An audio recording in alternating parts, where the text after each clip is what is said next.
வேற யாருக்காவது வேற கேள்விகள் இருந்தா கேட்கலாம். ஹாட்ஸ்பாட் 3லயும் சொல்லுங்கண்ணா. ஹாட்ஸ்பாட் 1ல இருந்த சில பேர் இதுல இல்ல.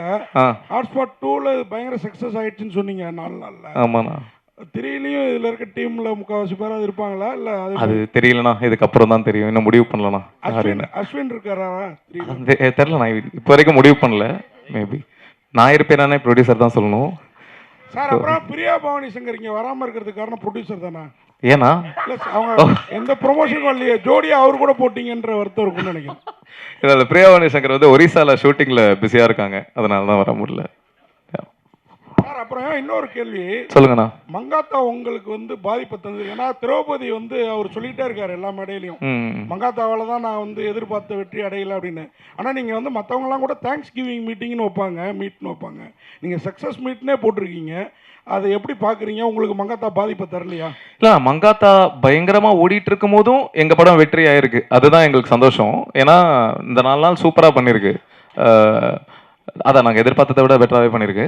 ஆனால் மங்காத்தா வராமல் இருந்தா இதை விட ட்ரிப்பிள் பண்ணியிருக்கோம் அப்படின்ற ஒரு விஷயம்தான். ஸோ அது ஒரு சின்ன வருத்தம் இருக்க தான் செய்யுது. பட் ஆனால் பாலா சொன்ன மாதிரி தெரியும் சேர்ந்து வந்திருந்தா இதில் பாதி தான் நாங்கள் பண்ணியிருப்போம். அதனால ஓகே அப்படின்றது தான். அஸ்வின் அவர்கள், அஸ்வின் அந்த உங்கள் எல்லாருக்கும் தெரிஞ்சிருக்கும் அந்த ஆடியோ லான்ச்சு. அந்த ஆடியோ லான்ச்சில் அவரை திட்டின பல பேரில் நானும் ஒருத்தன். அவரை கண்டபடி திட்டிருக்கேன். எப்படி இப்படி பேசலாம் அப்படிலாம் பயங்கரமாலாம் திட்டிருக்கேன். அதுக்கப்புறம் எங்களுக்கு ஹாட்ஸ்பாட் 1க்கே நாங்கள் அவரை கேட்டோம். அப்போது சில விஷயங்கள்லாம் ஓகே, அது ஆக்சுவலி அந்த ஆடியோ லான்ச்சுக்கு முன்னாடி இப்போ கேட்டோம். அதுக்கப்புறம் தான் அது பண்ண முடியாமல் போயிடுச்சு. அதுக்கப்புறம் அதுக்கப்புறம் தான் அந்த ஆடியோ லான்ச் நடந்தது. அதுக்கப்புறம் தான் திட்டி அந்த ஜோனில் இருந்தோம். அதுக்கப்புறம் 1.5 வருஷம் கிட்ட ஆயிடுச்சு. அப்புறம் இந்த கதை வேற ஒரு கதை பண்ணும்போது சரி இந்த கதைக்கு அஸ்வினை கேட்கலாமா அப்படின்ற மாதிரி இருந்தது. ஆனால் நம்ம இவ்வளோ திட்டிருக்கோமே அவரை எப்படி கேட்கறது, கேட்கலாமா வேணாமா அப்படின்ற தாட்லாம் எங்களுக்குள்ளேயே இருந்தது. சரி பரவாயில்ல, 1.5 வருஷம் ஆயிடுச்சு, 2 வருஷம் ஆயிடுச்சு. People evolve.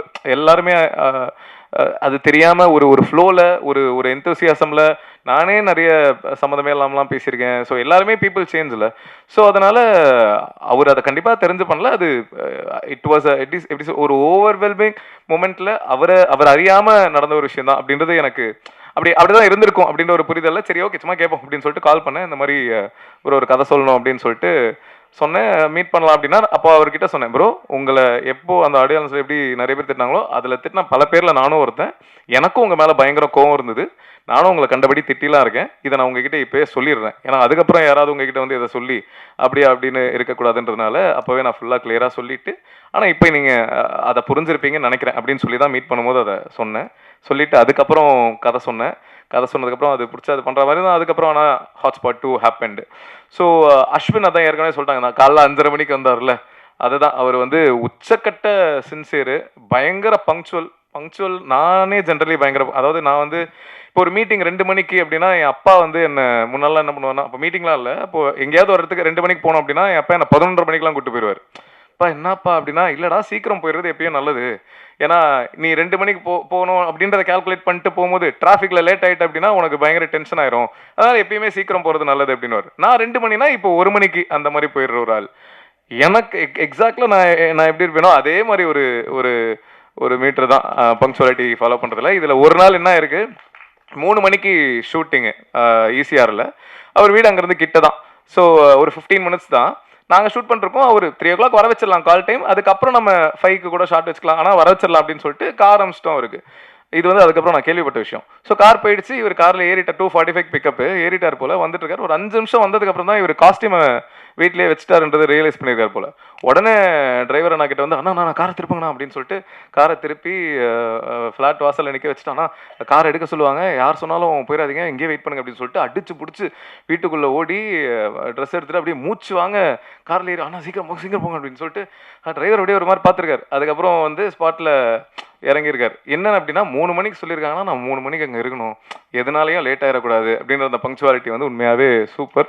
இது வந்து எனக்கு எப்படி தெரிஞ்சது அப்படின்னா, அந்த டிரைவர் வந்து வேற ஒருத்தர்கிட்ட சொல்லி, அவர் வந்து நம்ம ஈபி கிட்ட சொல்லி, ஈபி என்கிட்ட சொல்லி, அதுக்கப்புறம் இதெல்லாம் முடிஞ்சு ஷூட்டிங்லாம் முடிஞ்சு ஒரு 10-15 நாள் கழிச்சு நான் காலில் அவர்கிட்ட இதை கேட்டேன்.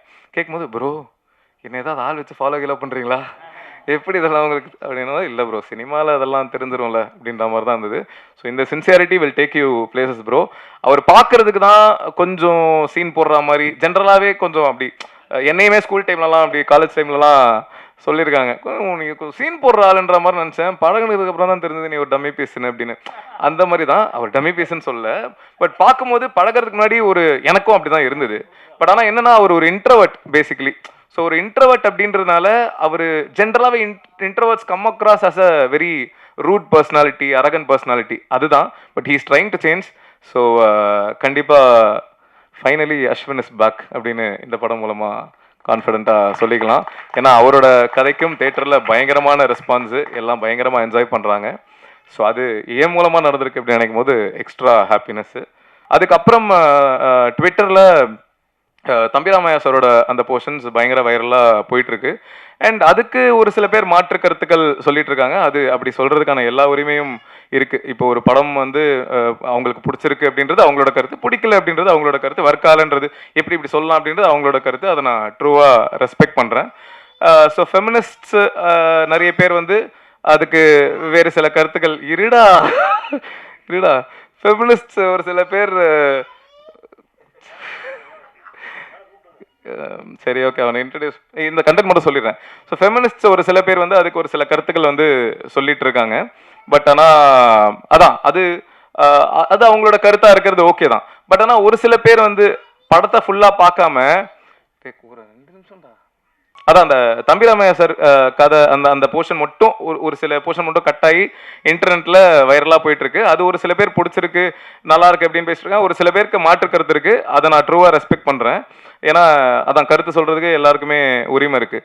ஆனால் ஒரு சில பேர் அதான் சில ஃபெமினிஸ்ட்க்கு அவங்களோட கருத்து இருக்குது. அகைன் அதையும் நான் ரெஸ்பெக்ட் பண்ணுறேன்.